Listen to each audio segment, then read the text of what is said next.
On this occasion, Metropolitan Opera tenor Charles Anthony reminisced about his remarkable 50-year career.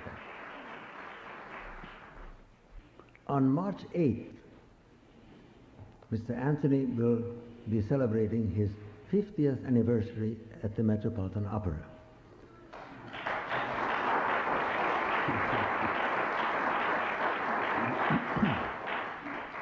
He has more than 2,800 performances behind him at this point, and more to go.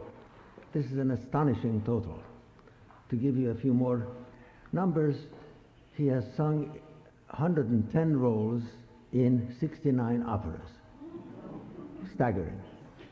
Before we go any further, Charlie, I'd like you to introduce yourself with the name you were born with. I was born Calogero Antonio Caruso. And when I did the auditions at the Met, I came up to the Mr. Bing, and he said, young man, what's your name and what would you like to sing? And I said, my name is Caruso. He says, well, this should be interesting. And after I did the auditions, he said, we advise you to enter without using the name Caruso. Can you think of a name? And a half an hour before the program, the auditions of the air, Milton Cross said, well, what name are you going to use? I said, I can't think of anything.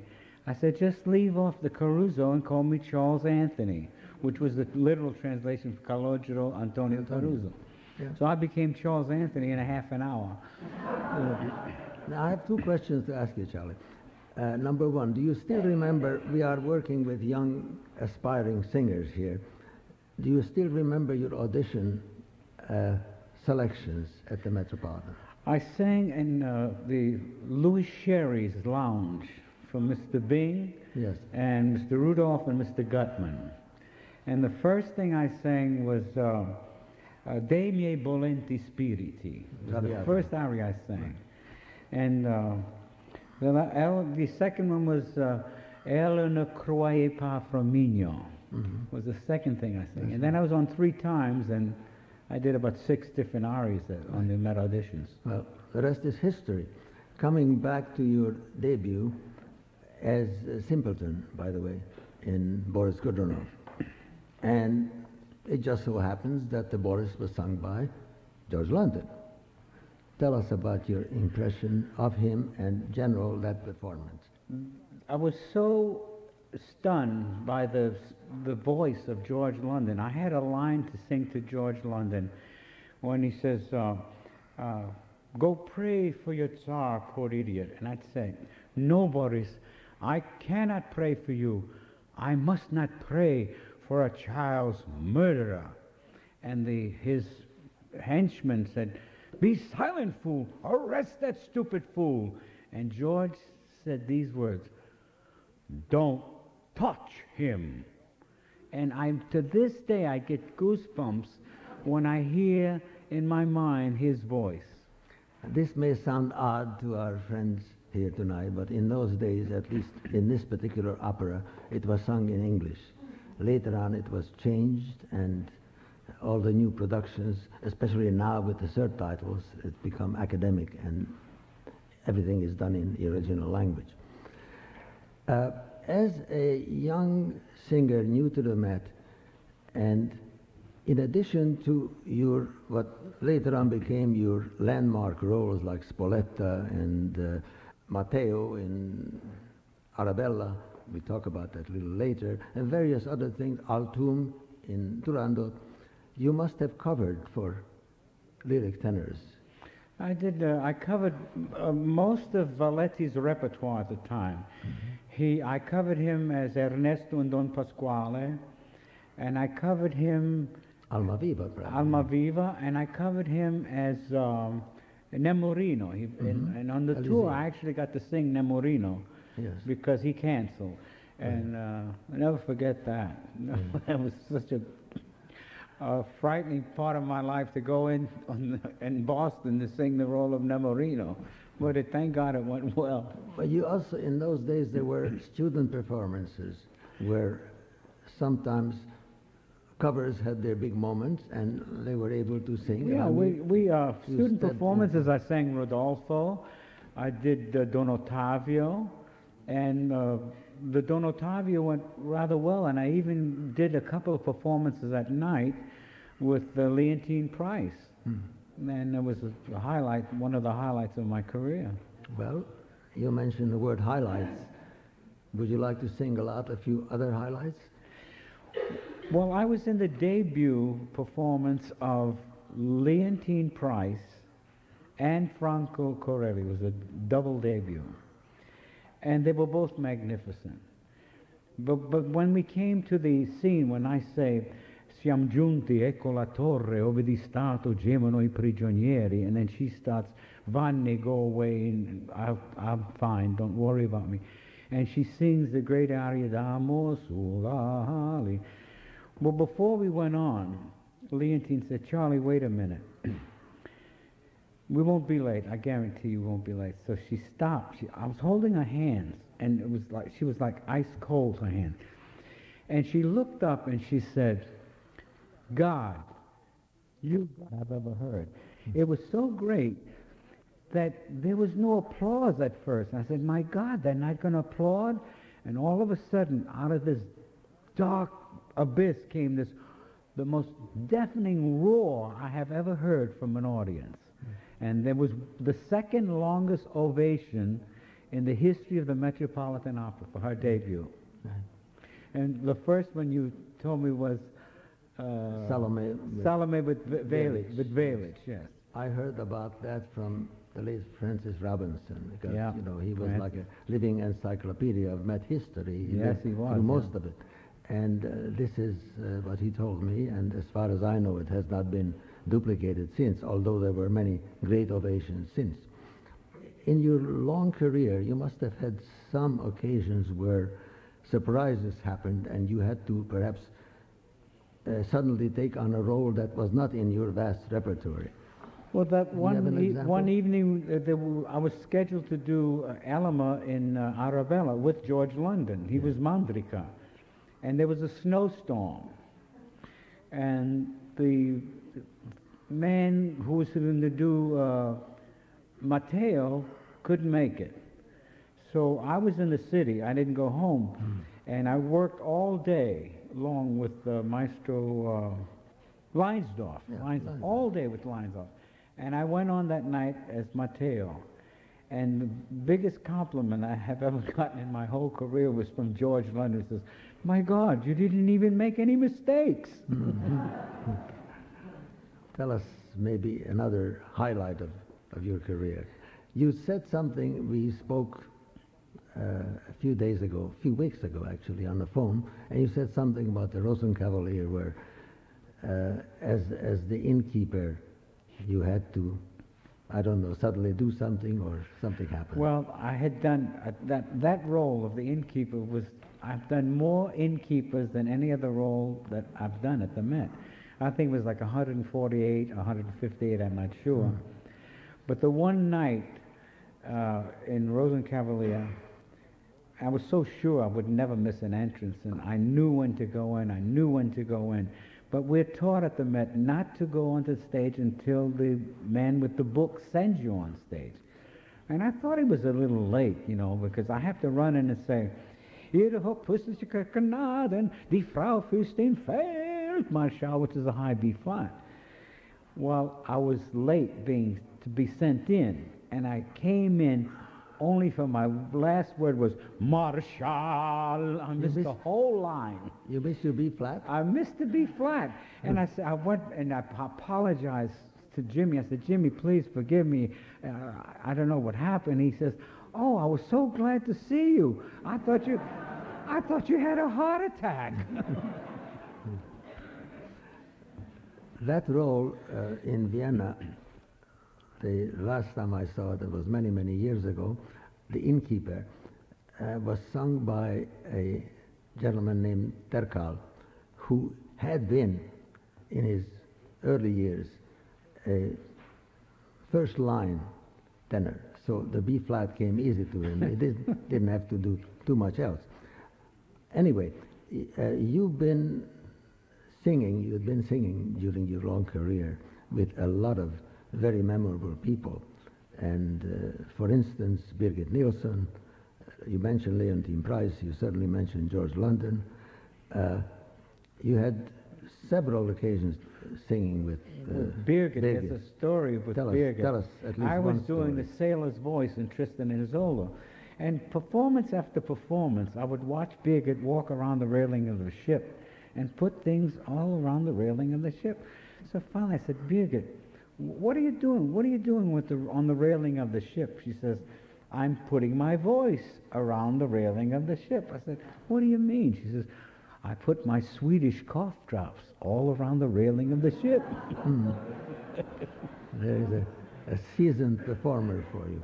Oh, she's great. You also have a cute story about Richard Tucker.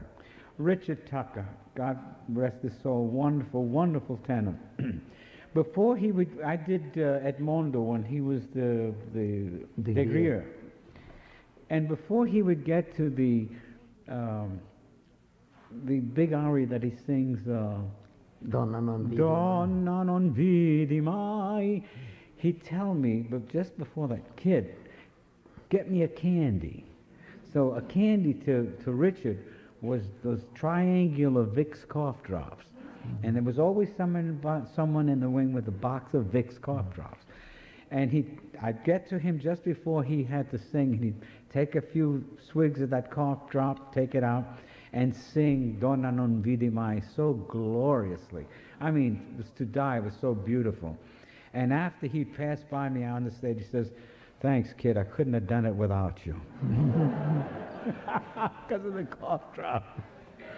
How long did he continue calling you kid?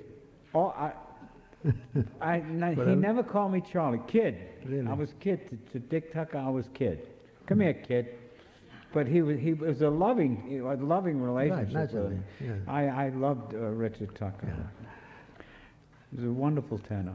How were things for you backstage in terms of contact with other artists, fellow artists? I mean, if your anecdotes about Birgit Nilsson and Richard Tucker are any indication, you had a very, very close, friendly relationship with all of them. Well, I remember Beverly Sills, a wonderful memory of Beverly Sills.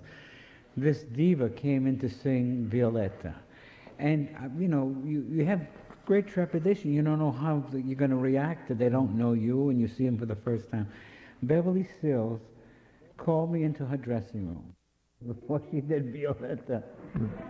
That was a great moment for me. She's so down to earth. And the stories about Callas and Tebaldi, they're being difficult. They may have been difficult with managements and with their representatives, but to their fellow colleagues, they were brothers and sisters. They were so good. They were so good to us. Renata, we had a thing going with Renata and also with Scotto. She prided herself in speaking certain English words, and I came up to her and I said, Signora, you were terrific. She says, yes, terrific. Terrific. And then with Scotto, there was a commercial about the sauce. That's Italian. I think it was a ragu sauce or something. Yeah. Well, when I did the Goro with her and she was Butterfly, she was outstanding. She was stunning, one of the great butterflies of all time. And I went up to her and she says, that's Italian. Yeah. Wonderful sense of humor. Yeah. And in general, is there any one of your, what did I say, 110 roles that is closest to your heart? I think Altuum would be one that I waited for years to do the Altuum. Every time I asked to do the Altuum, they said, no, your voice is too young. You're too young. You're too young. So when I got to be 70, I said, can I sing the Altuum now? And they said, yes, but your voice is still young. I will let you do it anyway.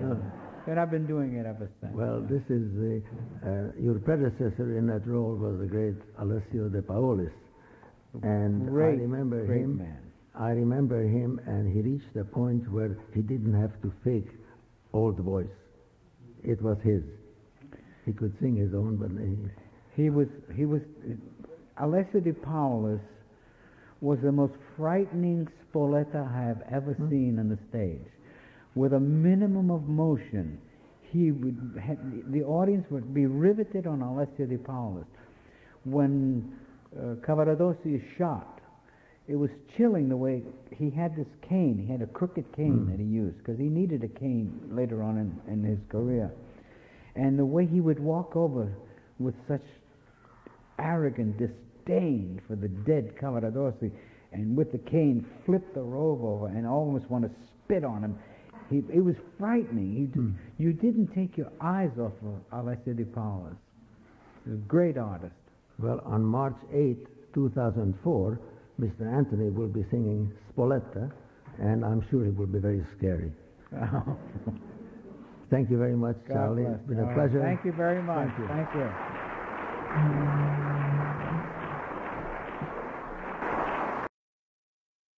Was also a boy by the name of Oberto, but since then I see you've grown a red beard. Well, I brought my pipe. I thought this would be high brown. Masterpiece theater. It's delightful. I'm not going to ask you how you two approach the roles differently from the others, because that's ludicrous. I want to know, what do you got on underneath all that? Well, lots of padding. I mean, if you kind of look, you can see knee pads. You want to see? No.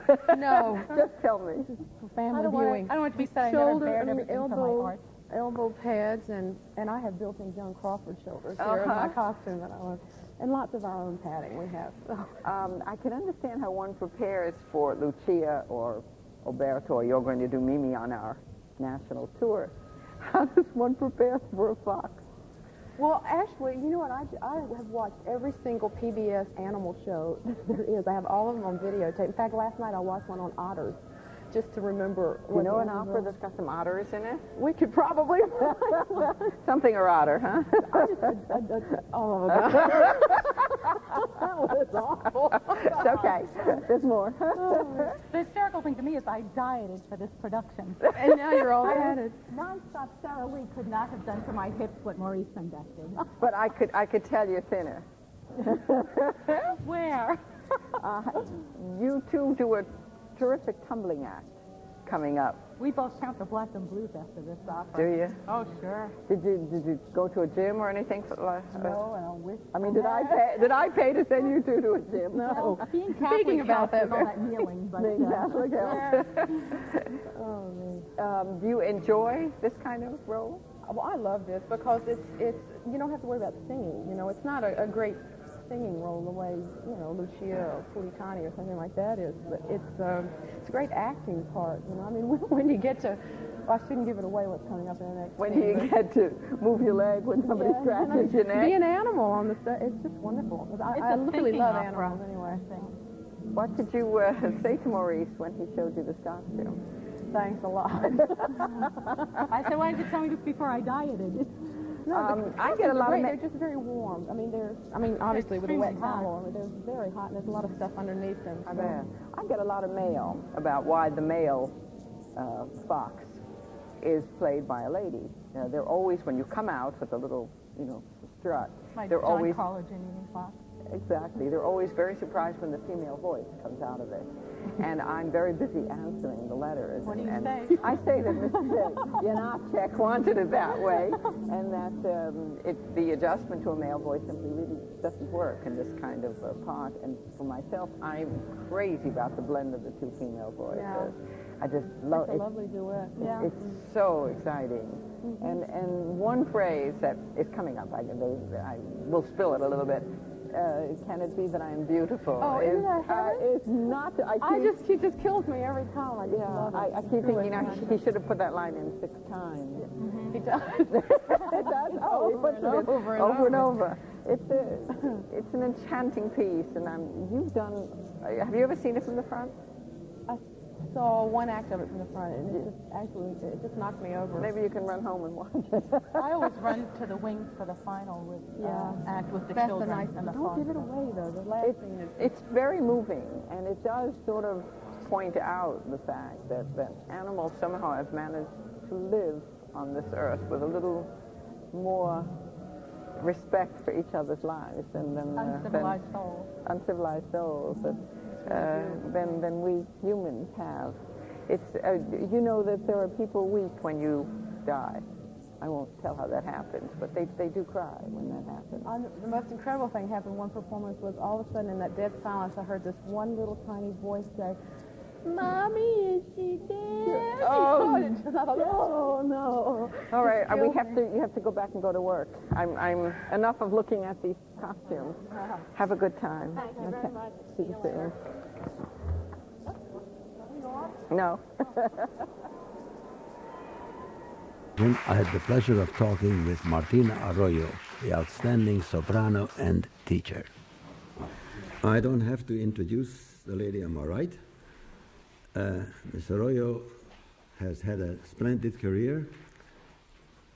To quote Dr. Dul Kamara, famous scholar, she has been seen all over the world and a few other places. And with her clothes on, too. Right now, she is a professor of voice at University of Indiana University, where she teaches, and she loves teaching, and she has some very successful and talented students. And why don't I let her tell you, before we go on to other things, how do you find teaching? Is it satisfying? Is it frustrating? How do you find the reaction of your students and so on? Well, yes. It is satisfying. It is frustrating. I love teaching. I've always wanted to be a teacher. As a matter of fact, had prepared to be a teacher before going into the career as a singer. And so for me, it was really not taking a step down from the career. It was sort of just moving over to another phase of giving. And I have wonderful, wonderful students, all of whom won't have great careers, but that's the way it goes. We're not promised. We just do the best we can. They do the best they can, and here's hoping a few will go on, and they will. We've had some wonderful successes, as you know. One of my students just debuted at Scala in Ariadne auf Naxos, and in Dresden, in Ballo in Maschera, and is now singing Tannhäuser in Schwerin, Germany, and Berlin. Now I know who took my place, right? Which is the way it's supposed to be. The cycle goes on. And I love the idea of being a part of it, because I really think, and I think many of my colleagues here would agree, that part of our real job is not only to perform, to learn as well as we can, to perform as well as we can, but also then to pass it on and reach that hand out and say, come on to the next one. So it's just the way it's supposed to be, and I'm glad to be a part of it. Tell me, how do you prepare your students psychologically or mentally for the kind of career that they are going to have, if they're lucky, and the kind of career that you had? In other words, there are ups and downs, and there are no shortcuts. And I hope that this is something that you can convey to them early on. First of all, I would ask many of them not to do what I did, but rather to do better. Most of it, for me, has been based in a great deal of discipline. I was fortunate enough to have a fabulous voice teacher, and that's not always the case. Many young singers will go to teachers and have problems occur, and then they go to another teacher to try to band-aid those problems, and then they go on, and before you know it, the talent has changed somewhat. But I was fortunate in finding Mrs. Gorevich, or she was found for me, and Martin Rich and those people that were in my life early on, and they banged into my head the importance of discipline, the importance of very, very hard work, especially in the languages. They also encouraged me, as did my mother and father, who said, okay, if you want to be a singer, that's fine, but you've got to eat, so we suggest you have another career. Of course, they didn't know I was going to eat as much as I did. I think they might have said, sing more, but under the circumstances, I did get a degree in Romance Languages and Education while studying voice. Now, I'm not saying that everyone has to do it that way, nor am I saying that those who are in the School of Music in Indiana putting all their eggs in the wrong basket, but that way worked for me and my way of thinking and my parents' guidance and Mrs. Gurevich and those around me's guidance. You treat every student differently because different students come in with different possibilities. So there are no guidelines that you can just have mimeographed at Kinko's and passed out, and and it works for everyone. You have to really be very careful. Sometimes you have to guide. You feel at least that you have to guide some people in the direction of perhaps careers in the chorus, singing smaller parts in administration. I mean, everybody is not going to become a Placido Domingo. As a matter of fact, we've only had one so far. But if people can sing as well as they can, perform, not just sing, perform as well as they can in the area where they can grow and contribute to the profession, that's very, very satisfying. And I've had several people that have gone via Met Chorus and that are not only happy as Met choristers, but they earn more money than I do. I've had people find out that they might not have sung Rodolfo, but they could sing a very, very good Spoletta, and be happy. That's the point, be contributing artists. So how you deal with each individual student will have to do with what they come with, how they learn, what luck they have in life, because a lot has to do with being in the right place at the right time with the right person hearing you and wanting you. And if you try to work with each person, it means that you can give it so much energy to so many people. But if you try to really be involved in their lives and work with them, hopefully you can guide them and be a mentor as well as a voice teacher. Did that answer your question? Oh, it certainly did. In spades. You ask a singer to talk and she just goes on. It doesn't matter regardless of the subject. This being a Verdi year, a Verdi centennial, and looking over your repertoire, Verdi played a very, very important role in your life, in your artistic life. And just tell us, what did the music of Verdi mean to you, or did for you? If I use the word everything, would that be getting a little short? I won't say everything, because that's not really true. I loved singing Mozart, and I loved singing song literature and lots of oratorios.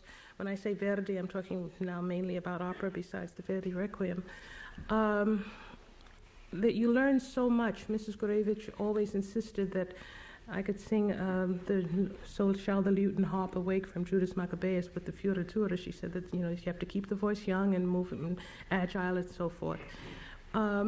And I learned a lot from singing a small Schubert song. We're learning a legato line, learning about colors, and learning about many things that then you apply in the opera. But if there's ever a taskmaster, it's Mr. Giuseppe Verdi. He hands it to you right there, and if your voice is the correct voice for that repertoire, because this is a very big question, so many young people sing the wrong repertoire. Not that they're not talented, they're singing the wrong repertoire.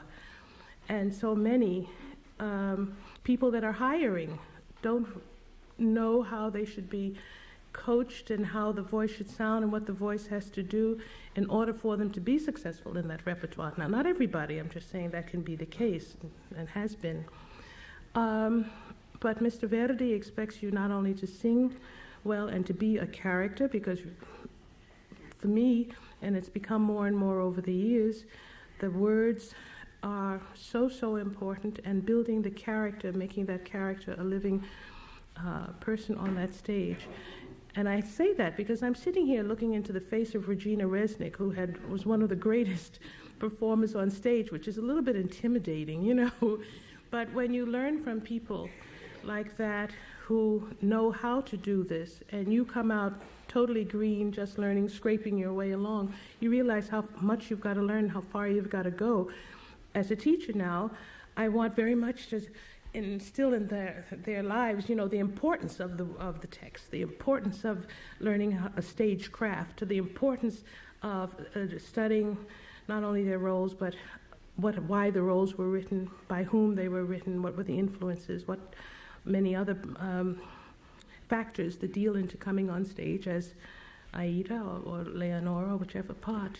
Well, you did virtually all of them, all that Pretty were much, in the except repertoire of the Nabucco major. Well, for a while that was not particularly desired by many sopranos. It was a rather frightening challenge. Would you have done it? No. No. I was asked. One of the hardest things to learn is to say no. Yeah. I mean, I've been married twice, I know.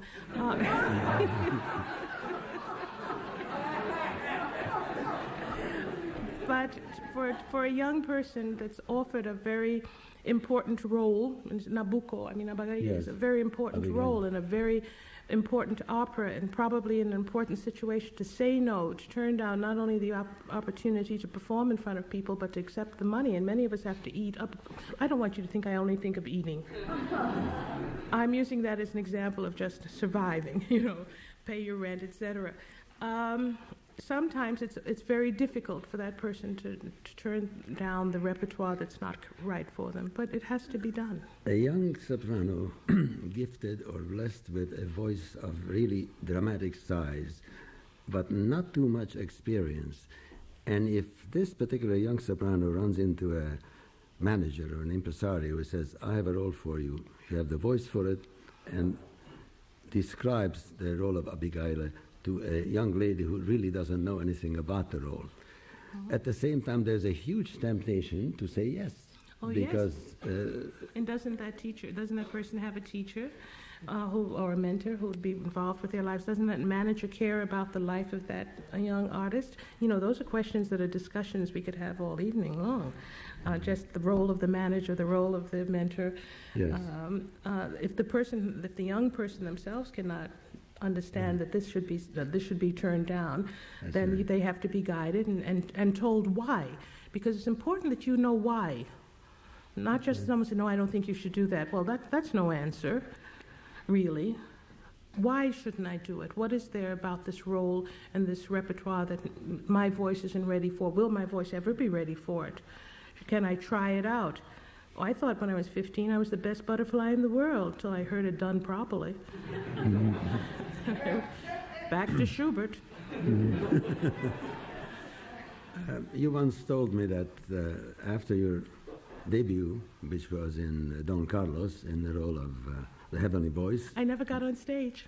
There you have a challenge to sound heavenly. I'm sure you came very close to that. Aren't you nice? But I hope so. I don't know. My mother didn't hear it. She went to the bathroom and missed my part. And that is a true story. Well, you made your debut, and after this heavenly voice, you were given various assignments of the kind that eventually later on your career abandoned, I think, with a light heart, namely all the Voglindes and Ortlindes and so on in Wagner. Mm-hmm. However, then I think Mr. Bing did the right thing for you, and you tell our audience. Well, he suggested that I go to Europe and get some experience, and he said, if you do, I won't forget you. And he didn't. A few years later, when Miss Nielsen was ill, he called me, and he and Bob Herman actually called and offered the Aida, but making it rather clear that if I didn't have a success that night, it was goodbye, Charlie, without saying it that way. But you knew that you get an opportunity of that kind, and you don't fall on your face. But I had sung the role in Europe with Mr. von Karajan and von Matušić and von Schnucks, and had gotten a little bit of experience, but there was nothing like walking on the stage at the Metropolitan Opera and saying, and I only could do this in the triumphal scene when I was quiet, and everybody else was singing but me, and my knees began to shake. I thought the dress must be waving in the wind. I'm standing on the Met stage and I'm singing Aida.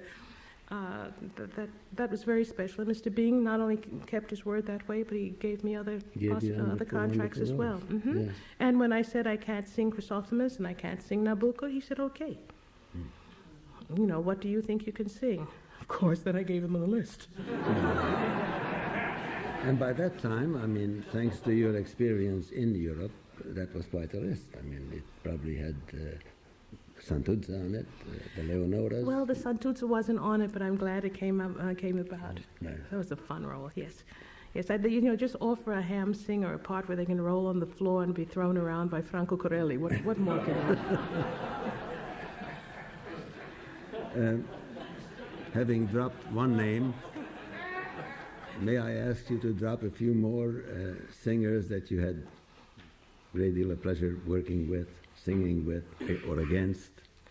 Never against. You go against well, a person you just... sometimes. The character, yes, The character, but it's an ensemble. You've got to give the audience the whole working absolutely. together. Well, I did mention Placido because he and I started out with Cheryl Milnes. We even auditioned together when we were very young for various houses. We were turned down by a few houses together. Gosh, after the career began, then with virtually all of the singing stars of that time, very often, it would be Simeonato, Bergonzi, Bastianini, and Who's the Aida? So it was pretty wonderful working with those artists, but you, by that same token, are going to be compared to the greats, and you're going to be challenged by those that are on stage who know what they, because you can't let you have to hold up your side of the bargain. You can't let your colleagues down, because it lets the opera down, therefore lets down the audience. So I had a lot of luck because I had a lot of help from those great colleagues. I really did. When we recorded Forza del Destino, I had never seen it except for the last act with Miss Milanoff, and Bergonzi, Carlos said to me, just sing the phrase the way I'm singing it, because we didn't get very much rehearsal before the recording. And I followed him, and we got a Grand Prix. But that was because he was so fabulous and so helpful. Yeah, you couldn't go wrong with that kind of advice. No, I really couldn't. A natural Verdi singer, and which brings me to another question. There is such a thing as a style of a composer. Oh, yes. And how would you define, for instance, the Verdi style? I still don't want to give the impression that you sing beautifully for Verdi, and then the school of bel canto means beautiful canto, beautiful singing, because there's no school that's called brutto singing, ugly singing. So that you apply these, when you're learning the role, you should sing as the composer writes the role. You're given some liberties, but not very, very many. Discipline, in other words. We go back to the word discipline with any, but this is with any composer. If you're singing Puccini, the learning, if it changes every bar, you still have to have the discipline to know what the changes are and to learn it properly so that you can do it. Of course, we haven't talked about the conductor yet, have we? And I'm afraid we will not be able to, dear Why? Martina, because our time is running out.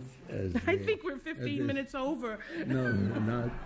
I could go on talking with you, So and I will one of these days. I'd like that. And I'd like to visit you again in Bloomington. But there's nothing wrong with New York. Thank you very much. We're going to clear the way for the artist. Thank you. Thank you for coming by today. Nice to be here, Steve. Yeah. It's a wonderful film. We're talking about the Otello film of Franco ZEFFIRELLI, and Franco himself was here. I don't know if you knew today on Bob Sherman's listening. Yes, that's right.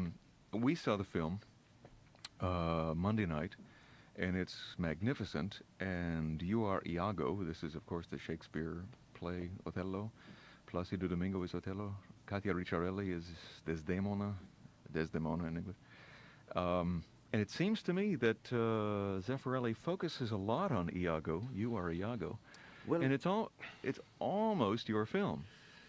Oh, well, it's, do you know what I mean? Let's face it. Iago is a very important character in the play. There's be no play without him. There is no way to get to ignore that fact. I'm very lucky to be playing this part. It's one of the greatest parts in the literature of the stage, both in the drama and in the opera.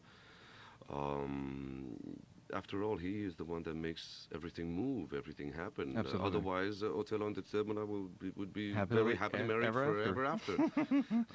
And what provokes all of this and brings out all of Otello's miseries and Desdemona's misfortunes is Iago, his frustration.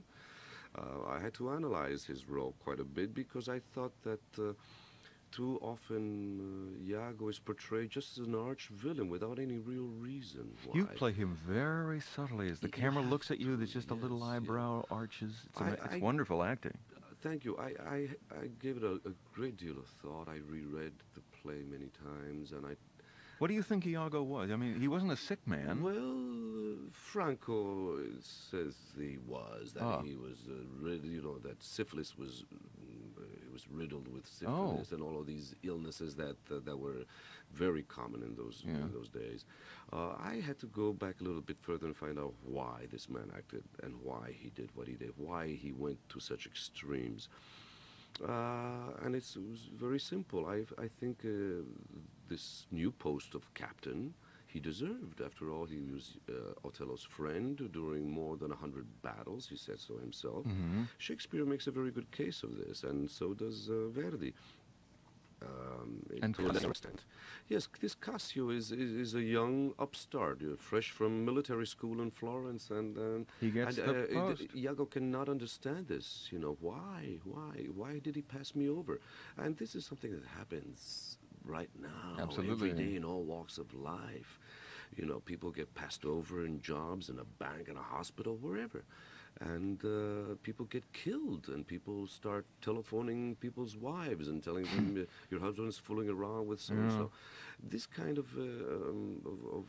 evil doing is, is motivated out of frustration and hurt. Let's face it. I mean, people are not just born like that. You have a predisposition, but and I'm not condoning the extent to which Iago went, but he did have a reason. He was actually hurt, and I try to bring that out in the film. This man has no more. He has no future left. Yeah. He might as well pack up and go home. If this is the way life is, then it's very painful. I'm going to take a few people with me. There's a scene in it that really wraps that up, and I want to play that in a minute, but I should mention, because I want to mention a couple of times, that the film opens, Othello, the Zeffirelli production of it, opens Friday at Cinema One here in New York, 60th Street, 60th at 3rd, Friday evening. And the scene, of course, that sort of wraps up his whole belief is the Credo, and it is a magnificent scene in the theater. You are alone, and where is this being filmed? These are not sets. No, these are. We were really filming it in Barletta, in Svevo Castle in Barletta. Oh, it's amazing. And it is an incredible edifice. It was deep down inside where they used to have cannons pointing out of these huge domes. And you can see them. And they didn't have to do anything to the walls, they just build perhaps a floor or something like this. Otherwise, it's exactly as they were. And you are alone, wandering through these rooms as you're doing the Credo, and we're going to play that now. And he does some amazing things with the photography. I think they call it click-stop slow motion, where you're looking down this shaft, and at the end, we look up at you, looking down in the shaft at the very end of the Credo. It's amazing. I wish people could see it as we play it. Let's do it. All right. Okay. As a teasing point to when they finally come and see the movie. Yes. This is Justino DÍAZ as Iago in the new Zeffirelli film Othello on WQXR. Justino DÍAZ singing the Credo of Verdi from the new Othello film by Franco ZEFFIRELLI. Must have been fun singing in those empty rooms by yourself. Yes, yeah, especially when you have the help of the playback, which of course we had to lip sync. Yeah. But the atmosphere was such. The costumes are absolutely real. Even though you don't see them, the shirts are made exactly the same. Is that right?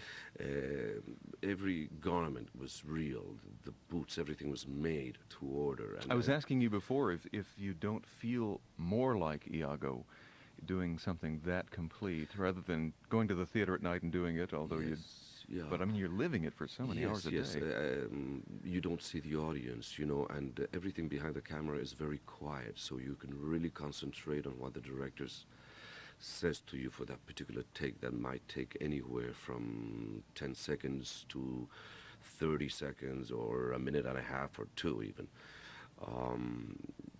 There is a kind of intensity that is created by this, by being, first of all, in the place, in the real castles where must have been a similar castle that this might have taken place. And you have with you in your mind Zeffirelli's last instructions to you. And he said to me, you know, you pay attention. The last thing I tell you, 30 seconds before we do a take, that is my genius. That is what's going to make you great. And that kind of talk sort of in, you know, for... I know exactly what it means, and... Sounds like you loved working with him. Oh, yeah. He's extraordinary. And not only on the set, but since we all had to be together, you know, the whole troupe every night, eating together. We were in this tiny little hotel and this tiny little restaurant, you know, there was no luxury there. Really? Especially in Barletta and in Crete. We used to sit around after supper, and Franco would regale us with stories of the Venetians and history, and it's incredible. It was like taking a seminar every night.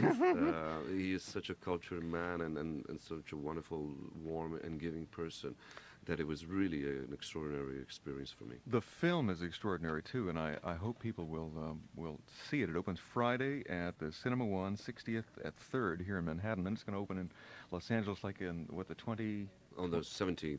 17th, okay. And then at various theaters around the country. So people listening on the satellite in various places around the country can watch it too. Justino DÍAZ, who plays Iago in the Zeffirelli film Otello, I highly recommend it.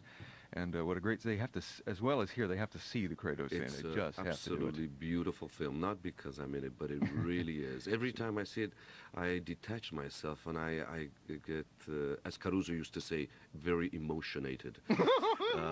And it brings tears to my eyes. You know, the whole horrendous drama as it evolves. It's really a very moving and beautiful film. It's magnificent. And thank you so much for stopping by. Thank you for And having please, me. don't be a stranger. Come by anytime. Okay, Steve, I will do that. Thank you, Justino, very much. Bye. We're going to... Matthew Field. I'm the general manager of WNCN. One of the truly great stars in the world of music, in fact in the world of opera and vocal music, is Tatiana TROYANOS. Miss TROYANOS was born in New York City and has made a world reputation both as an opera singer and in vocal recital. And if anyone has not heard West Side Story at this point, well, they must have just come back from Mars, because that recording is absolutely just such a grand celebration of all that is musical. Welcome, Tatiana TROYANOS. Thank you very much. You have done so many things in the world of opera. You've had so many successes that I could start almost anywhere talking to you, but let's talk for a minute about what it's like for an American singer trying to make it in the world of opera, because certainly for as long as you have been singing, there has been this European feeling that if you weren't born in Europe, maybe there's something a little bit wrong with you here in the United States. You're wrinkling a very pretty forehead. So thank you, Matt. It's just that it's different now, you know. If I were starting now, I don't know if I would have taken the same road, but I started my career, professional career, in 1963. And in 1963, how many companies were there where you could just fall flat on your face and not have it destroy your career, or at least the beginnings of a career? And so I didn't stick around the United States for too long a period, and I went to Europe, as it says there. And now it's different. Now there are these fantastic grants that really young, talented singers can get, and they're heard much more. Is this in regional opera companies? Yes, and I, for instance, just did a program for the George London benefit scholarship fund, and they had listened to people since last February. So they had 5 finalists. Now these finalists had already been awarded $10,000 grants. I mean, they are up to a certain professional level, you know, and it seems to me that the young people in this country now have got a chance, I'm talking about the specially gifted ones, of course, have a chance to be heard, to be hired, to be pampered, to be listened to from periodically, and to be supported. Now, tell me what was going on in 1963 besides getting perhaps a Fulbright grant, you know, which is fine. There's nothing wrong with a young artist today going to Europe and saying, I'm going over there to learn Italian or learn French, whatever, and to absorb the culture. There's nothing wrong with that.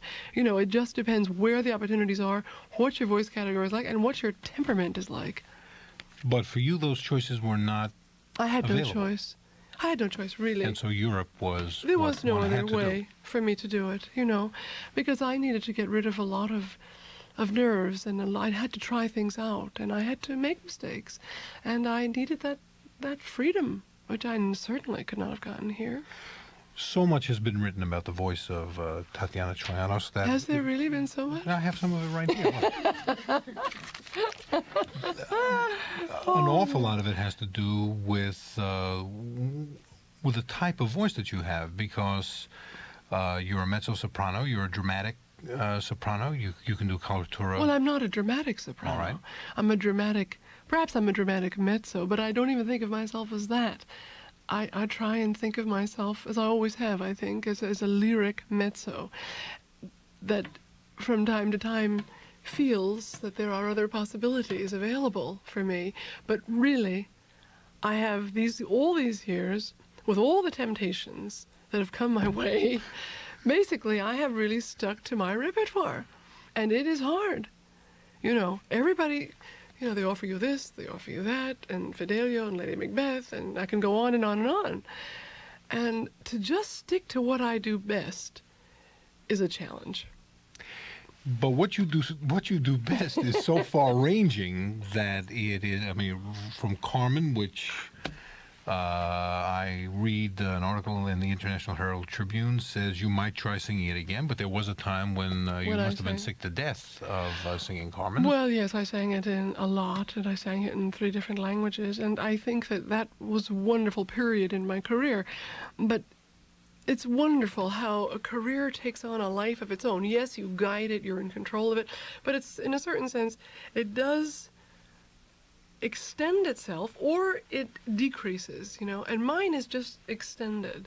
And now suddenly people are asking me to sing this marvelous Handel or Vivaldi or coloratura roles, you know, which I'm not known for that at all. And isn't it wonderful that at this stage of my life and in my career, suddenly I can sing a lot of fast notes and people are impressed. And what have I been doing all these years but this, you know, the same basic thing, really. And when I was in Geneva, I just would like to add this because it's an interesting story. Elizabeth Schwarzkopf, I've known her for many years, and I knew her husband, Walter Legg, and she was there at this wonderful performance of production of Ariodante in Geneva. She came backstage and she said, Tatiana, how did you learn to sing all these notes? Where did you get this technique? I said, well, I've practiced. You know, you just practice it. There are a lot of notes. You've got to get them all in there in a certain amount of time. And she said she was so grateful that her generation didn't have to deal with Handel, that's now suddenly becoming so popular and so loved and so forth. Well, I could let you get away with that statement, Ms. Troyanos, but there's more than just practicing, and there are well, I think the line forms to the left of the people who could spend all day practicing, and it's just not going to come out. Well, let's say that I think I have a certain natural gift, which many people don't really know about. So isn't it wonderful that I still have got something left in my little bag of surprises, or however you want to put it. I'm very grateful. I have a feeling you've got quite a few tricks left in that bag of surprises. But, you know, what is most interesting to me is not whether you can practice, and it is taking an interest in the music of someone like Handel, which... Well, I didn't always. I thought, my heavens, too many notes for me. How am I going to get all these notes together and all these different versions and all these so on? But, of course, now I have, because I do look at it certainly just as much from the dramatic point of view as I do from the vocal point of view. If I just looked at it from the vocal point of view, I don't think I would be that happy doing it. But I do look at it from other points of view, so that gives me a great outlet, which I need. And the music of, your approach to the music of Handel must be a different approach than the approach you would take to Italian opera or more modern opera. I mean, you are singing music from the Baroque era. Exactly, yeah. I mean, your voice has to be in tip-top shape, you know. And the drama occurs in a different way in Baroque opera. That's right. And you have to get the drama going in the music. You have to bring out the various colors right there. Handel wrote it all. It's right there on that page. And if anybody wants to futz around with it too much, they're getting off the track as far as I'm concerned. You know, it's right there. Futz around, that's one of those technical terms, right? Well, if you want to, you know, change this, and we'll jump 3 pages, and we'll throw in some more cadenzas that are not really, don't really say anything. That's what I'm talking about. Now, it's been said that you sort of enjoy working at the Metropolitan Opera, and that you think James Levant is an okay kind of guy. I think he's the greatest. I have a great rapport with him, and I think this doesn't happen too often in a lifetime, that you develop a rapport with a great conductor and you are given the chance to work so often together in the same great opera house, you know. To what extent do you think that Levant's continued involvement in chamber music affects your relationship or his relationship with singers? Do you feel that chamber music is important, a feeling of chamber music, a feeling of collaborative effort and support of artists is important to seek in a music director or conductor? Absolutely. It's the more you do, the more different styles of music making you're able to do. I mean, he is a fabulous pianist, as we all know, and his knowledge of the repertoire is mind-boggling. So look what he brings to everything, you know, such experience. Look what he's performed already. I mean, he is a genius, and that's that, and there aren't too many of them. So let's be grateful, you know. Now, you grew up originally in New York City, of Greek father and German mother. That's right. Was your childhood, were you being led to a singing career? When were you recognized as a young child with talent, and what kind of nurturing did you get at home? Well, let me just say that both my mother and father were naturally gifted singers. My father a tenor, my mother a very light soprano, coloratura soprano. And I do think that it was in my genes to sing no matter what happened. I was going to sing, and that was that. No matter what came in, you know, whatever came in the way, that always reigned sort of supreme. And I had that gift already when I was very, very young. But my voice was so dark at that time. It was not just this little young soprano childlike sound. It was a mature sound already at 10 or 12 years old. And so what I did with it was, well, I didn't. I just left it alone, and I studied the piano. And I was so engrossed in music always that I thought, well, I'll be a pianist. And then someone heard me in the chorus at the Forest Hills High School and said, look, I've been searching for this voice, for your voice, for days. What are you doing with this? I said, nothing. I'm going to be a secretary. I might play the piano somewhere, whatever it was. Holy smokes. And he said, you know, you have to sing and come over to my house. And I did, and he got me to Juilliard, and that's how it started. But it was like fate, you know, it just was meant to be. And it wasn't anything that anyone set out for me and made a path or made a you know, a plan, except, of course, when I got to Juilliard and I met Hans Heinz. That was the turning point, you know. I'm not sure that everyone recognizes how much internal pushing an individual has to do to have a career as an opera singer. You must have just enormous drive to sustain over an extraordinary career. Well, I'm not, I mean, let me just start that sentence again.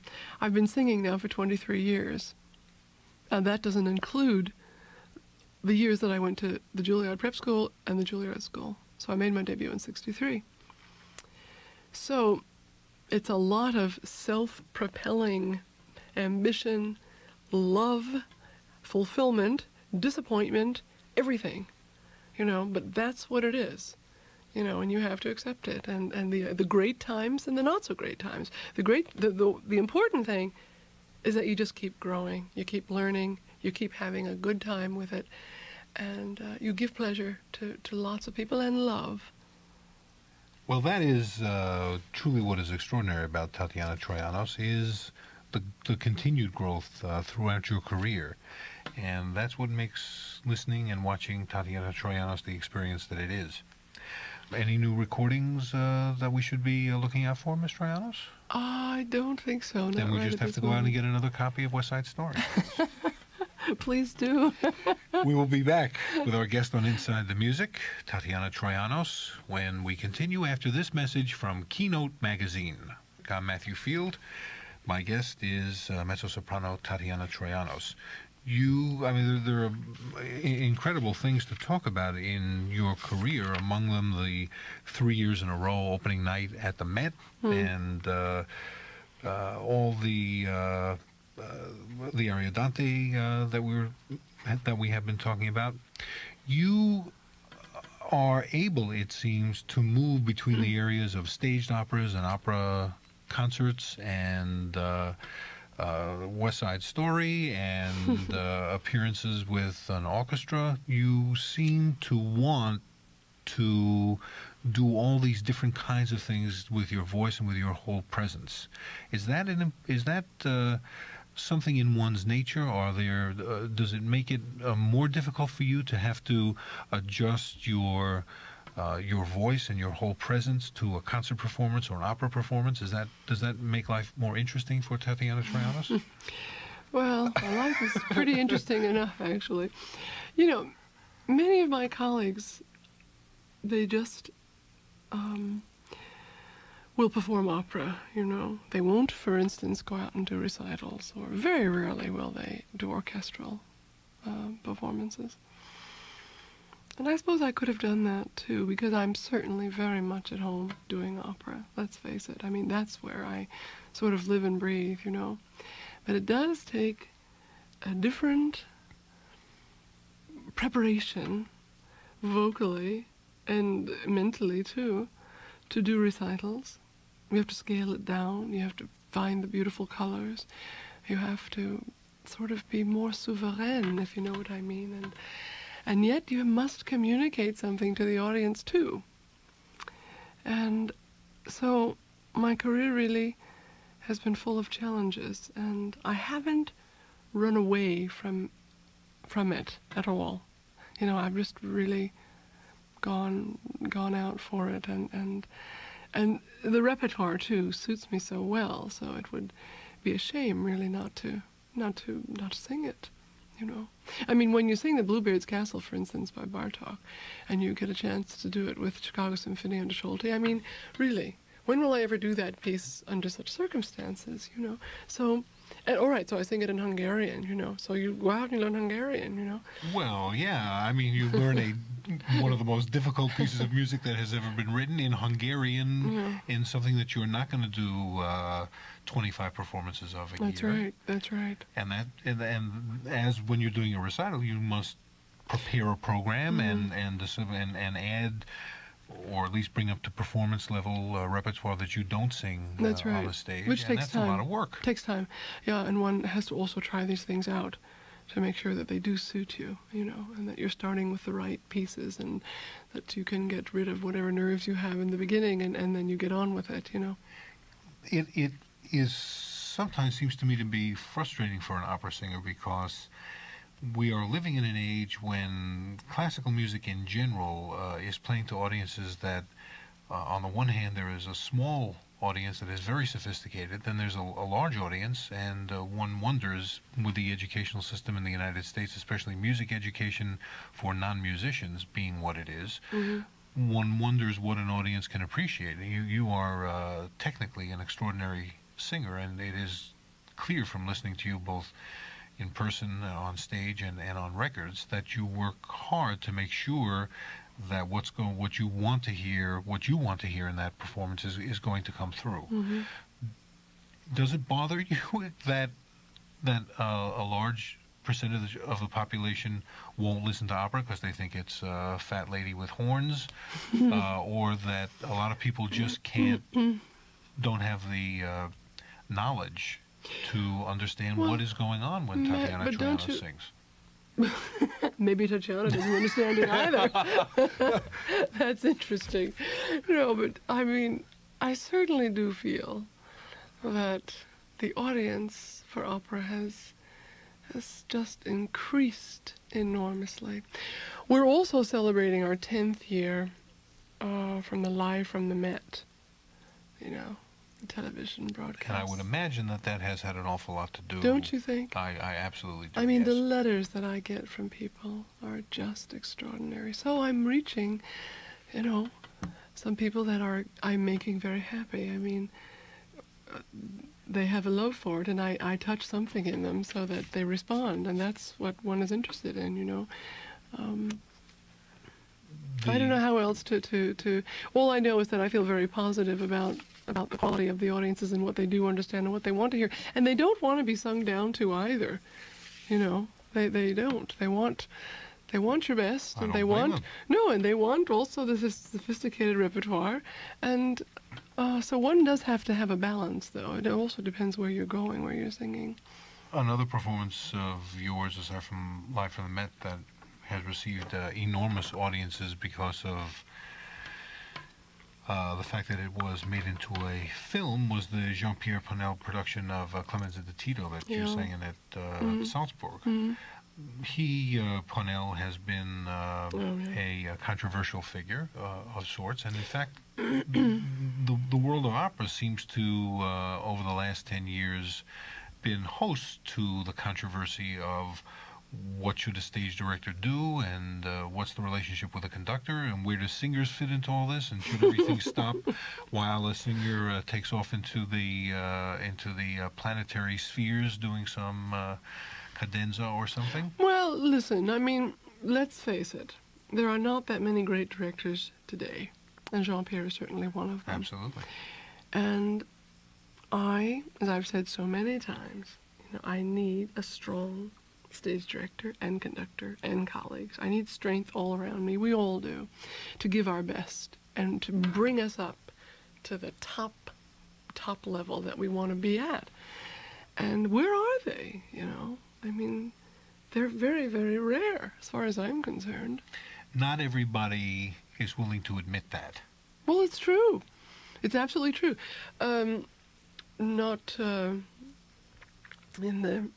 Well, rather recently, someone said to me, well, Tatiana, I mean, you're going to this town, or wherever it was. What do you need a stage director for anyway? And in a sense, I knew exactly what she was talking about. Because I didn't, actually, for one particular piece, and the direction I got was really a waste of time. And so, yes, things are changing, you know. And the singer has to still hold on to their personality, their performance, who they are, and not be totally overtaken by a director that you know, doesn't know exactly what he's doing.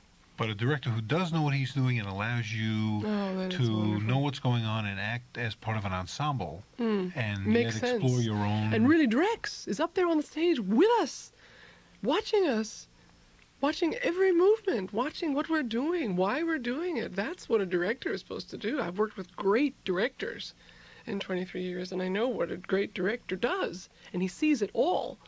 And he sees if you haven't got anything in your brain, and you're not thinking anything, or if you are, or if it's wrong, or if you're way off. You know, and there are just not very many of them around. So you wind up doing an awful lot of stuff for yourself. And that's wrong. Well, it's something you should develop, I think, because you may be called upon to use it. Because you have to, not because it's to be desired. No, you should. I mean, but you should find as much as you can in the music before you get to the first rehearsal. Absolutely. So that you've got it right there and you know what it is you can bring out. Then the director should come in and just, you know, augment the whole thing, you know. Make it alive, make it yours. Not his also, but the person who's performing. Make that person, you know, become that role. Have you gone so far as to analyze why we are lacking in that area? Do you think we are lacking in the area of voices? Are there new voices out there? The young Certainly, there are folks? some wonderful young voices out there, absolutely. And one says the same thing over and over again. Let's hope that they don't do too much too soon. They learn how to say no. They have someone who can, one person is all they need to guide them, to just say hold off with that or wait. And in that regard, I think James Levine is just incredible. I mean, he has a group of marvelous singers at the Met, and he watches them, and he knows, when to try something and when to wait, and and then you eventually have to learn how to do that for yourself. You must develop those instincts. Because you are as dramatic as you are and as beautifully as you are on stage, you are obviously often the focus of people's attention, and because I have seen you on stage, and you have certainly been the focus of my attention. Well, that's good. It is good. It is really something to watch your involvement with the dramatics of what's going on. That's obviously something that is very important to you. Do you think that has been an area heavily criticized over the years in opera, what is happening dramatically on stage? Do you think that criticism is justified? Should one lay the blame at singers or at directors, or is the whole thing just a... Oh, heavens, it's so complicated, isn't it, Matt? I mean, it's a very complicated subject, this here, this personality, this temperament, this whether or not you're involved in the acting. Depends what you're doing, how difficult it is vocally. If you have some kind of a flair for the stage, or if you don't, if you'd rather concentrate totally on the singing, and that's where your great talent is, well, then do that. It just so happens that I need the outlet in the acting department and being involved in the character as much as I do in the vocal department. So I need both of them, but it is so individual.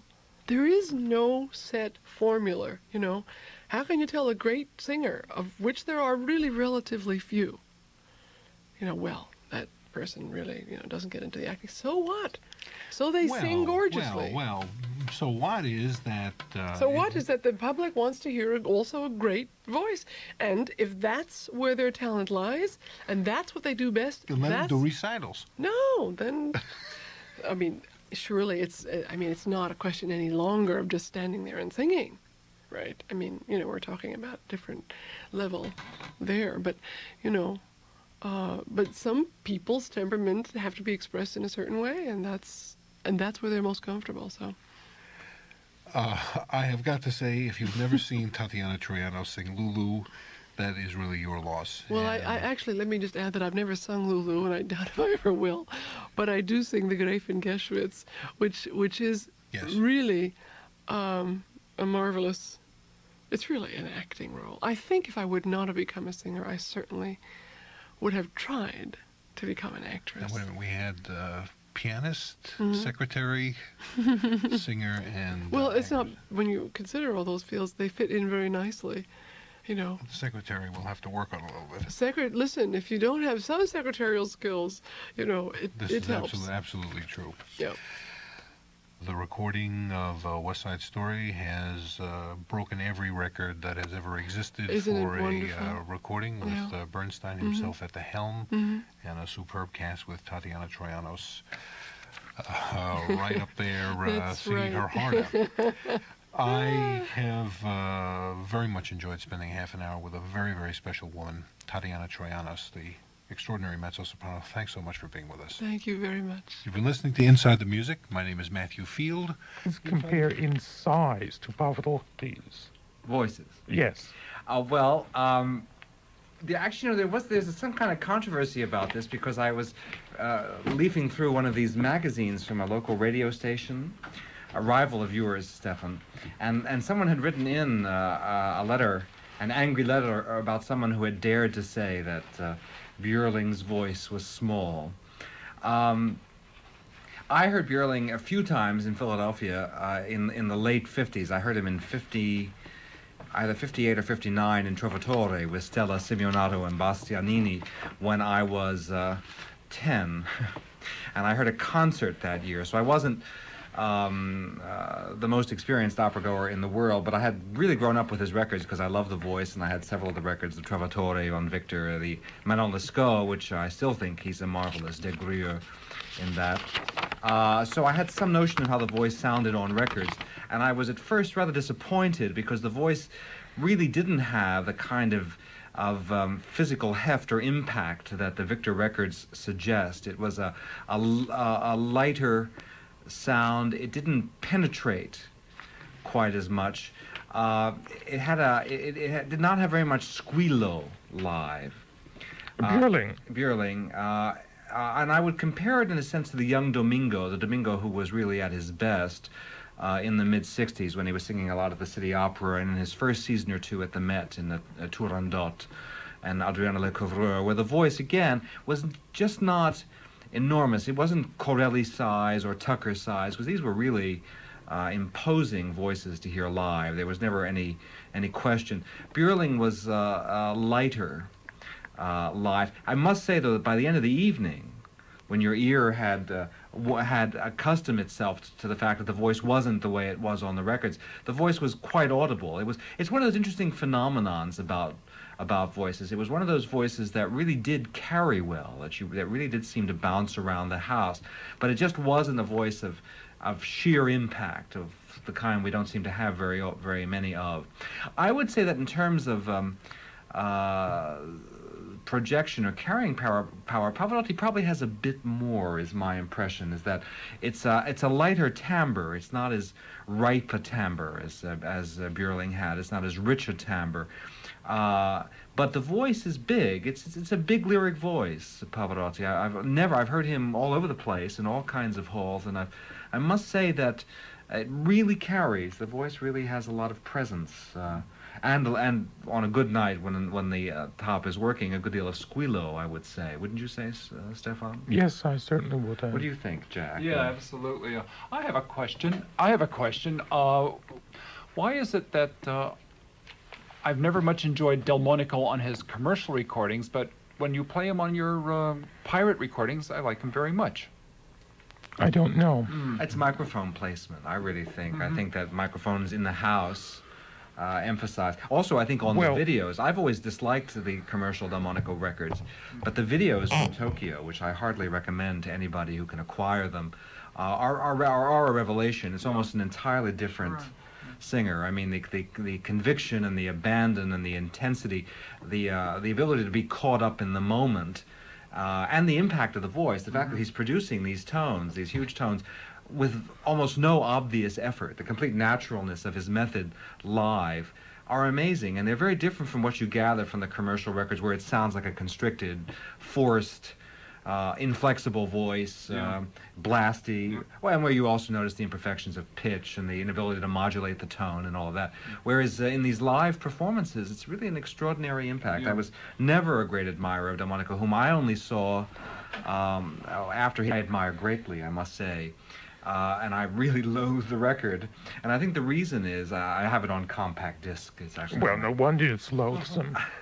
But I must say that I think that the voice really is not flattered by by a very close microphoning. You're just so much more aware of the manipulations with which she needs to produce the tone, and the fact that the voice isn't very well equalized. I would say the lower octave is this very ripe contralto-ish, but she has a lot of problems in the middle of the voice. Moving through any kind of range is a problem with her, and the top is very odd. I think that live, none of those things are as evident, and the size of the voice counts for more, too. Well, live, the voice has a halo of echo around it, heard from a distance, and you hear earlier sounds still decaying. They're the ghosts of earlier sounds still around. All of that imparts a kind of warmth, and maybe it's that is at issue here. It's interesting, when you talk about, also Nielsen is another singer whom I've always, I loved live, and I took every opportunity I possibly could. Really, to me, is just such a blah. Yeah, you snore. Yeah. Well, Bill Masterson continued. Tapes of these legends, Corelli and Raimondi and Cappuccilli, don't jibe with memory.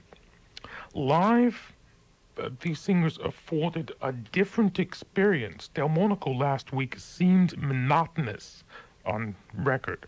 Here we are aware of Corelli's missed entrance and false rhythms. Live tapes are still preferable to studio recordings, Mr. Masterson. Able to listen whether Stefan told that accurately or not, because of course I did. I had to run out at that point. I didn't agree with Stefan, I must say, about Dimitrova and Cerquetti. I'm not defending Cerquetti as a finished artist. I don't think she ever was, and I think that pushing into the heaviest imaginable Italian repertoire at the age in which she pushed into it was very unwise, and obviously very quickly had a problem. But I think you can forgive Cerquetti a little bit, because she, after all, was in her 20s for most of her career, while Madame Dimitrova is over 40, perhaps well over 40.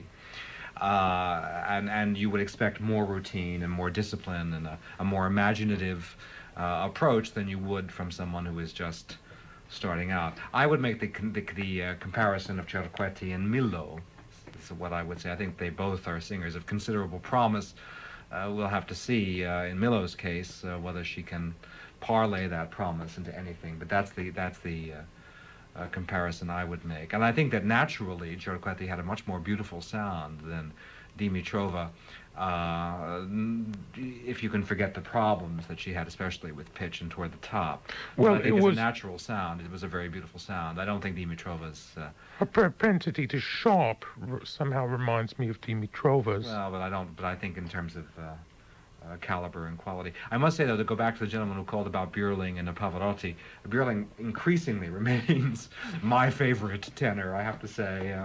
I think there are some astounding Björling performances, and I know that Stefan and many of his guests are not as convinced about Björling as I am. But for instance, this Manon Lescaut, because I went through a marathon recently, I listened to the Mexico City performance complete, of which Ed Rosen played just a section, Guardate Pazzo Son, with Delmonico. But I listened to that performance complete with Delmonico and Petrella. I listened to the Freni Domingo, the Sinopoli on CD. I listened to the live Björling Albanese Metropolis performance, which was a very thrilling performance from the Met. And I listened to that recording. Or I listened to De Stefano Callas on CD, and they're both quite marvelous. And De Stefano actually is almost like a Pertile, especially in Act 3. O lungo strazio della vita mia. The way he says that line is like a Pertile, incredibly passionate. And you can hear the voice falling apart right in front of your ears, too. But of all of them, I have to say that the Björling performances, both live and on the record, moved me the most. I think that the voice is extraordinarily beautiful, and the material rides that tessitura effortlessly.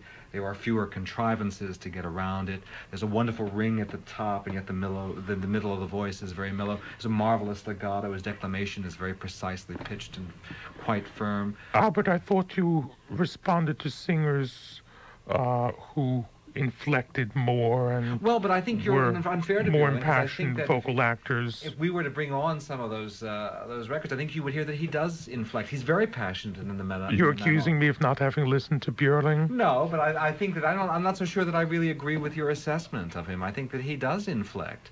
He doesn't go as far as the Verismo, school of tenors, but that De Gourieux is a very, very feelingful performance, both on the record and live. It's very emotional, very eloquent in Guardate Pazzo Son, very moving in the last act.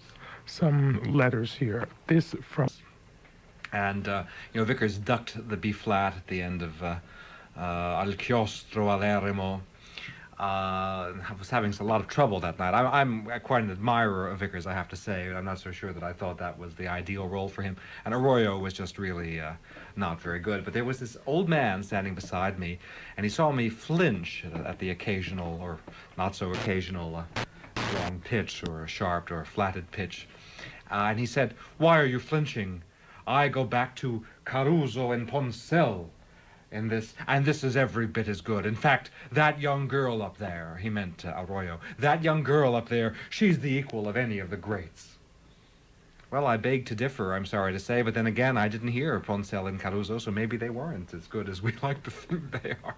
I can also remember the standees groaning at the, because when I was in high school and would run away from home and go to the Met and see things like the Tebaldi and Corelli, Andrea Chenier. I ran away in a snowstorm one night, and my parents took a long time to forgive me, because it was a snowstorm and they were sure that the snow fairy had snatched me, would that he or she had. In any case, I ran away, though, and it was supposed to be Gobi. And so the first misfortune I had was that it was Cherillo Milnes, not Signor Gobi, whom I adored with a passion. Only my passion for Callas was greater than. And but I thought that Corelli and Tebaldi were fabulous. It was one of those performances where they really pulled out all the stops in the last act. And I think they even sang the Vicino a te at the right pitch. Usually Tebaldi would lower it, but in that instance I think they sang it at score pitch. It was a very thrilling performance, but all these standees kept saying to me, "Oh, it's nothing, Milanoff and Tucker." "What do you mean, Milanoff and Tucker? Martinelli and Stella Roman." Or, I mean, it was really amazing. So I think that this whole thing about standees goes back a long way. And I have to tell you that whatever their flaws were, Tebaldi and Corelli, whom I saw a great deal of in the 60s and early 70s, I don't think we really see their like nowadays. What do you think, Jack? You're a youngster, but I mean, you I think saw the tail end of those performances. Oh, Lord.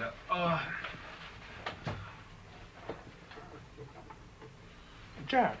Yeah. Yeah, I've got a little work with equipment here. What do you think of those things? Okay. I think it's a mistake to live in the past too much. We cherish our memories, but I think we should really make an effort to try and seek out what's going on today, who's out there, who's good, and try to make contact with them. That Franco ZEFFIRELLI is with us. His film edition of Otello, starring Placido Domingo, is opening Friday at Cinema 1. We have been running quite a little contest here. We asked our listeners to send in a card and they could win an opportunity to see the film, and we have received something like 1,500 responses so far. This is a little bewildering. I guess a lot of people want to see the picture. Greetings, welcome to you. Hello. Hello, everybody. Thank you for the attention. But is that see the picture tonight, which is the gala, or just see the picture? No, it will be a time to see the film during its initial run. Oh, good. Yes. So it is a very exciting event, as I say, to welcome you here. I guess the first question I'd like to ask you is, what has prompted the enormous difference in approach from your other Verdi film of Traviata, which was all done indoors, and I understand, haven't seen the Otello yet, that is all done outdoors, or mostly in the actual locations and so forth? Well, actually, the actual location, but not outdoor.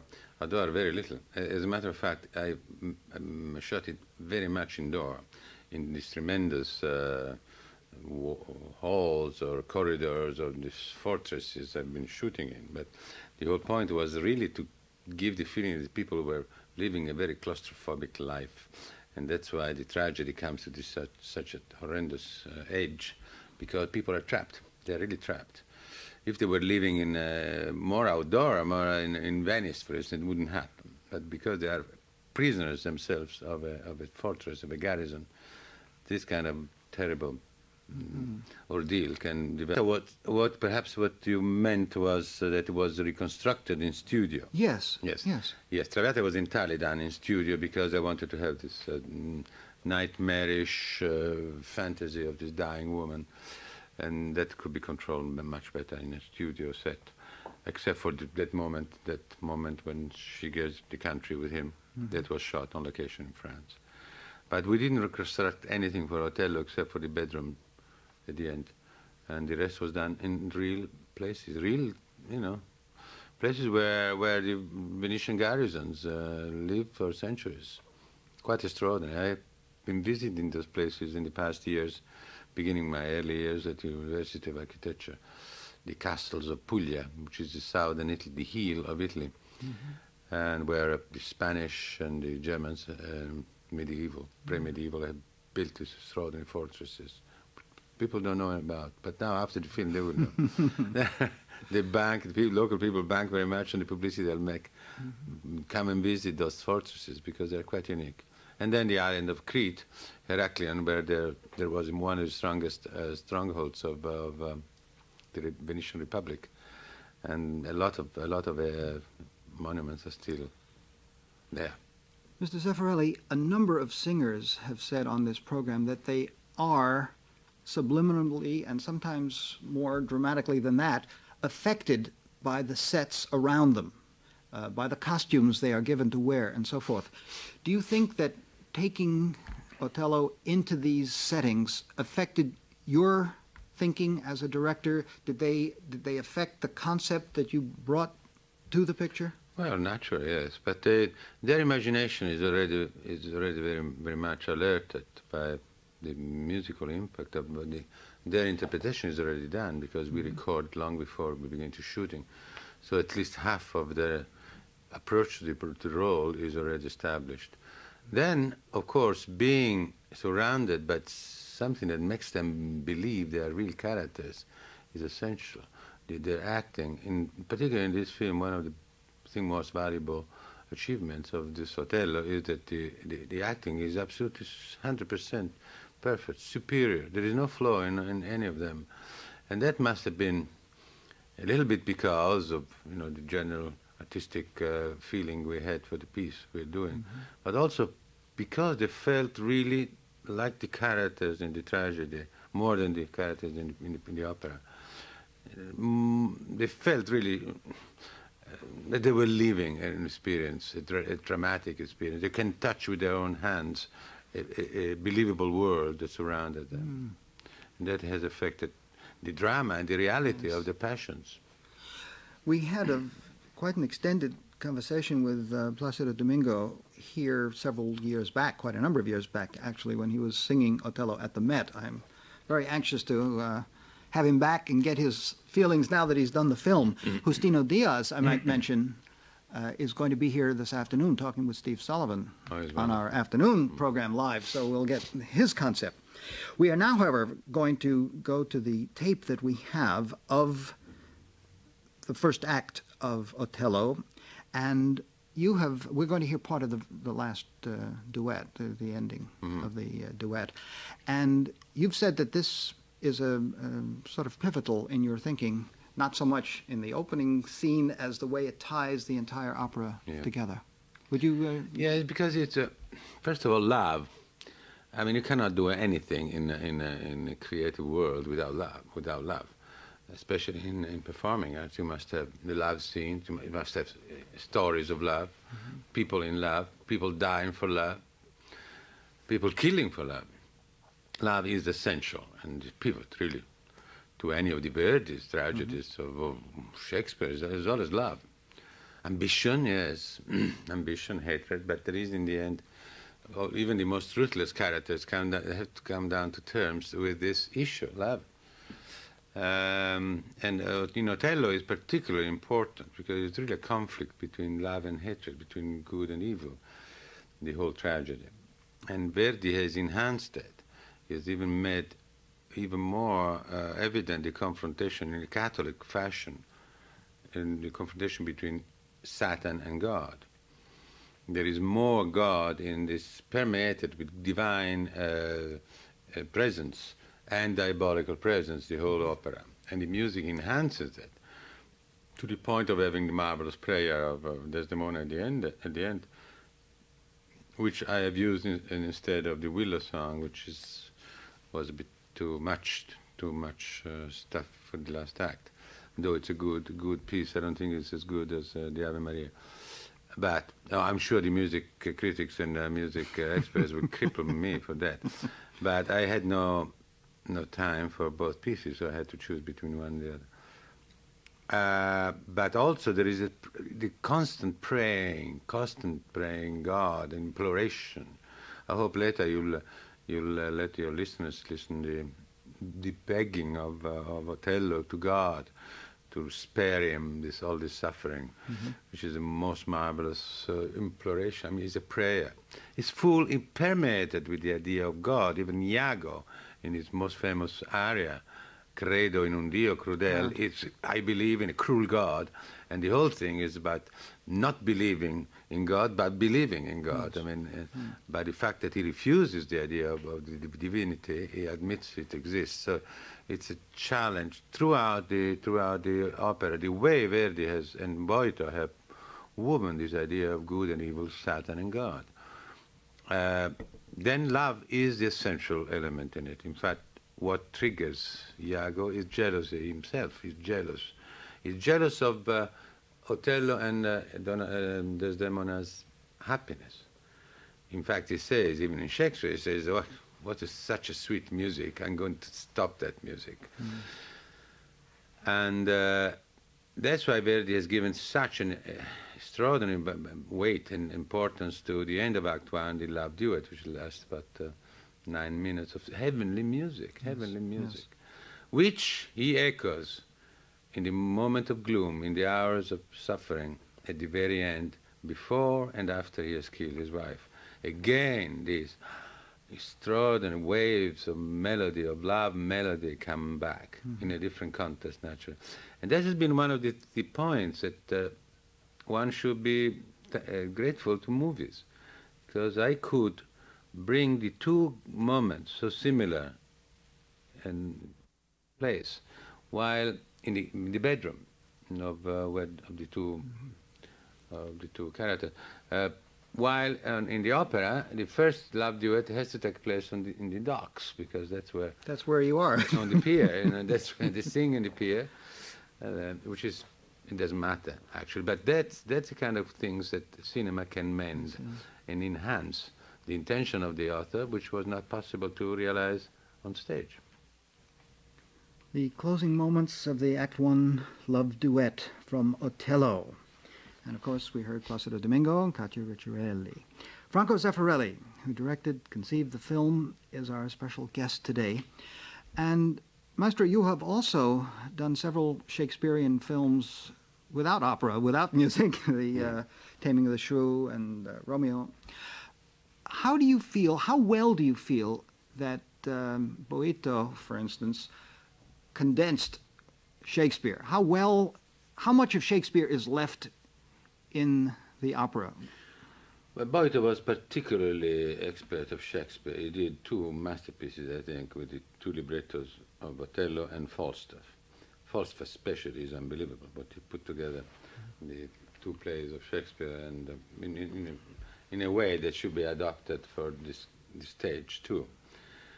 But in Otello, he had a much more difficult task, because he had to extract what Verdi wanted to say with this new opera he was writing after 17 years of silence, after Aida. 17 years, he was considered gone, finished, an old man that was a witness of the past. They still, of course, honored him. He was very tuneful and very loved, very popular, but he was not popular among the critics, because there were others. There were the French, there was the Germans, there was Wagner, there has been Bizet and all of that. And there was coming up the new music. So he was there silent for 17 years, brooding, and then he did a comeback like Coco Chanel. You know. Nobody expected it. They thought the woman was dead, was finished, was old.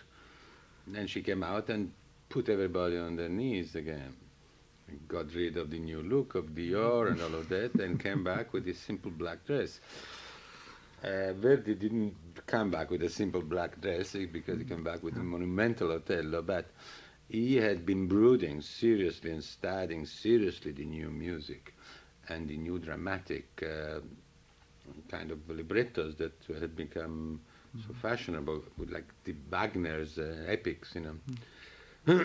So he made an epic. He wanted to make an epic, a dramatic epic of Otello, and they extracted what they felt was necessary for music from the original of Shakespeare.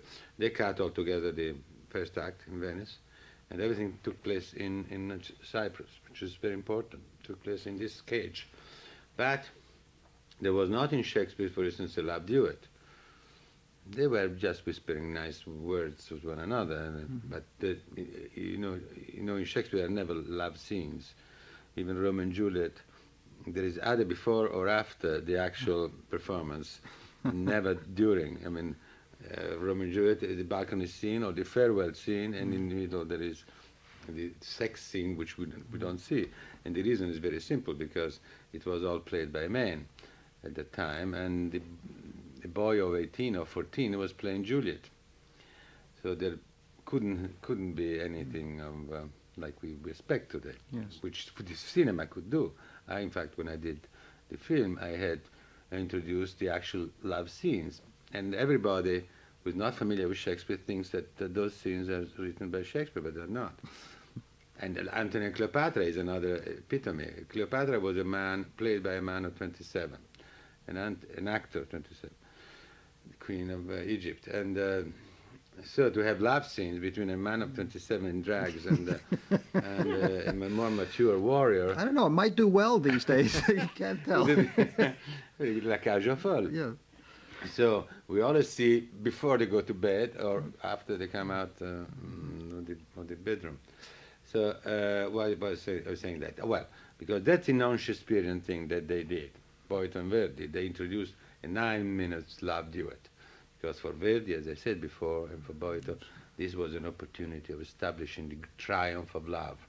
Love that lives at the end only through death.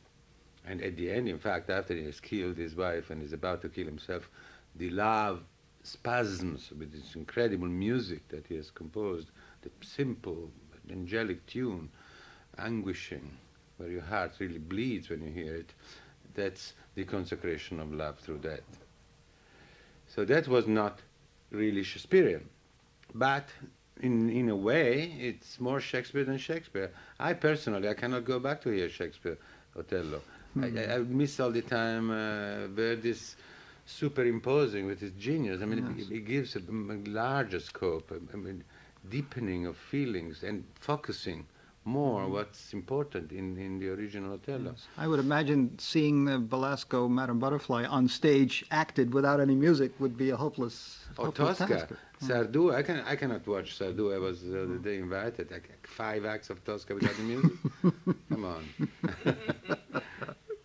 All right, we are going to return to the music of Verdi, music of Othello, and you have you earlier suggested that wonderful third act prayer of Othello. Yeah. That's again the religious quality that Verdi and Boito introduced in the Shakespearean tragedy. And I kept it going just a little past the end of the aria because that was Justino Díaz. And as I mentioned, Justino as Iago in the film, but Justino will be visiting Steve Sullivan this afternoon, so you won't want to miss that either. Meanwhile, Franco Zeffirelli, it has been a joy to welcome you here at WQXR. We are eagerly awaiting the opening of the film Friday and look forward not only to that, but you'll be back in person, as it were, to design Turandot and direct it at the Met. Yeah, a new production that opens the 12th of March. It's my only opera this year. I turned down all the others because I have to make movies. What other films are in the works? There's one which is very nice, I think. Otherwise, I wouldn't be devoting so much of my time to it. It's a very special episode of the life of Arturo Toscanini when he was 18, the age of 18, coming out of this very poor family, poor background. He went on tour with a touring second-rate company of singers and orchestra and musicians to South America.